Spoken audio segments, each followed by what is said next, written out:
सांगली विधानसभा मतदारसंघातील भारतीय जनता पक्ष महायुतीचे उमेदवार आमदार सुधीरदादा गाडगीळ यांना भोई समाजाने पाठिंबा जाहीर केला आहे। सुधीरदादा गाडगीळ यांच्या विजयासाठी समाज झटून काम करेल, त्यांच्या विजयाची हॅट्रिक करेल असंही समाजाच्या वतीनं जाहीर करण्यात आलं आहे। आमदार गाडगीळ यांना पाठिंबा दर्शवण्यासाठी सांगली जिल्हा भोई समाज तसेच विधानसभा क्षेत्र शाखा यांच्या वतीनं बैठक घेण्यात आली। त्या बैठकीत सुधीरदादांना सुद्धा आमंत्रित करण्यात आलं होतं आणि या बैठकीच्या वेळी माजी नगरसेवक ॲडव्होकेट बालाजी काटकर तसेच अन्य पदाधिकाऱ्यांची भाषणे झाली आणि त्यांनी सुधीरदादांना पाठिंबा जाहीर केला। तसे निवेदन पदाधिकारी आणि सदस्यांनी दादांना दिले।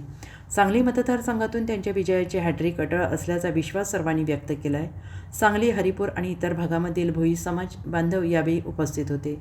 सुधीरदादा गाडगीळ यांचे कार्य, प्रामाणिकपणा, स्वच्छ चारित्र्य आणि निस्पृहता यामुळे त्यांना समाज पाठिंबा जाहीर करीत आहे, असे ॲडव्होकेट काटकर आणि इतर पदाधिकाऱ्यांनी सांगितलं।